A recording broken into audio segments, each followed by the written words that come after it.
ডাক নাম অলি মিয়া না 10টা আমি কইছি, আমি তো অস্বীকার করছি। না না আপনি দেখেন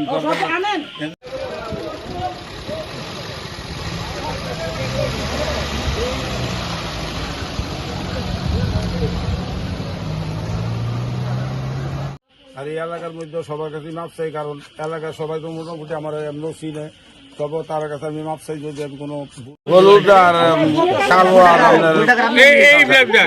সবাই আপনার কমপ্লেন করতেছে আপনি বাংলাদেশের ফ্ল্যাগ লাগানো আসলো কেন? আমি নিজে রং করছি, বাংলা ইন্ডিয়ান বলছি না, তাই ভারতবর্ষের কাছে আমি মাপ চাই।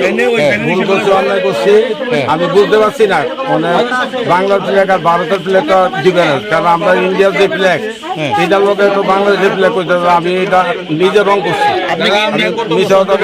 আপনার কি নাম? আমার নাম দুলাল মিয়া, ডাক নাম অলি মিয়া। কোন জায়গায় বাড়ি? আমার বাড়ি সর্দি বাড়ি না আবাসন।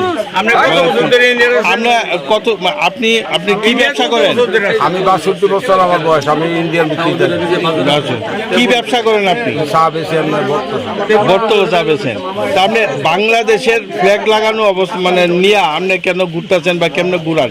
রিস্কার পিছনে আসছিল বাংলাদেশ, আমি একবারে অন্যায় স্বীকার করছি যে আমি বুঝতে পারছি না, ভারতবর্ষের কাছে আমি মাপ চাই। আমার অন্যায় হয়েছে, কারণ আমি এটা বুঝতে পারছি না, নিজে রং করছি, অনেক রং দিয়ে করছি, সাদা কালা লাল নীল করছি, মানে আমার ভুল হয়েছে, অন্য হয়েছে, ভারতবর্ষের কাছে মাপ চাই। আপনার কয়টা রিক্সা আছে এরকম আমার বাংলাদেশের ফ্ল্যাগ লাগানো? কয়টা ফ্ল্যাগ না, এডি লাগানো আছে, ওই বেটাও জানে, একটি লাগিন না। আমি এটা নতুন রিক্সা দিকা আমি আপনার ফ্ল্যাগ এই রংটা সঙ্গে পক্ষ থেকে বুঝতেছি আমরা এলাকাতে একটা মানে আমি কিছুক্ষণ আগে আইসি আসার পরে দেখলাম এখানে একটা ভিড়ের মধ্যে দেখলাম কি একটা রিক্সাওয়ালা একটা ব্যানার পেছনে তার হয়তো বা টাঙানো ছিল, তাতে বাংলাদেশের একটা ফ্ল্যাগ ছিল। এরপর ওকে জিজ্ঞেস করলো কেন তুমি ফ্ল্যাগটা লাগিয়েছো, তো বললো আমার মালিককে লাগিয়েছে। মালিকের নামটা আমি ঠিক জানি না, বটতলা বাজারে অলি মিয়া, বটতলা বাজারে হয়তো বা সে চা বিক্রি করে। যাই হোক, এবারে ওনাকে ডাকা হলো, ড্রাইভার নাম হলো মৃদুল মিয়া। উনি আসার পরে উনি স্বীকার করলো এই নেতাজি উনি কোনো একটা আর্টিস্ট এই ওনার রিক্সাতে এগুলি এঁকে দিয়েছে। কিন্তু এরপরে উনি বললো আমি তো এই ব্যাপারটা জানি না, আমার এটা আর্ট করেছে, আমি আর্টটা কি আমি দেখিনি, কিন্তু এটা আমরা পরবর্তী দেখলাম এটা বাংলাদেশের একটা ফ্ল্যাগ।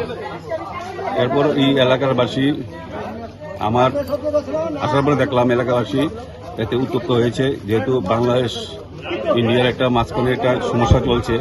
এই সমস্যার কারণে যেহেতু ইন্ডিয়ার মধ্যে বাংলাদেশের ফ্ল্যাগ সাথে ঘুরছে, কিন্তু হোয়ারেজ বাংলাদেশে ইন্ডিয়ার ফ্ল্যাগকে পদপুষ্ট করছে, তার জন্য এই এলাকার তারা ওনাকে ধরলো। ধরার পর উনি স্বীকার করলো আমি ভুল করেছি, আমি দীর্ঘ 52 বছর যাবৎ ত্রিপুরাতে বাস করি, ত্রিপুরার শুধু ভারতবর্ষের অন্ন খাই, কিন্তু উনি কেন এইসব করলো এটা আমাদের জানা নেই।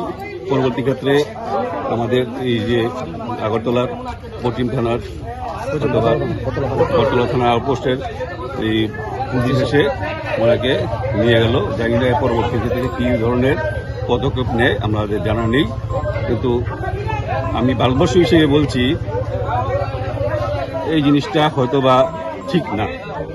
মানে একটা যেহেতু বর্তমান পরিস্থিতি একটা বিরাট সংকটে চলছে, এতে সাম্প্রদায়িকতার সম্পত্তি নষ্ট হওয়ার সম্ভাবনা।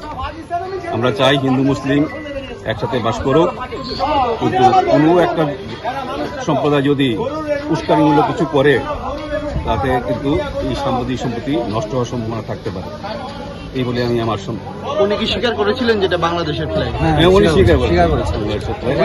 উনি এখানে কি ভাড়া থাকে নাকি? না না, ভারতে উনি দীর্ঘ 52 বছর যাবৎ ত্রিপুরাতেই বাস করে।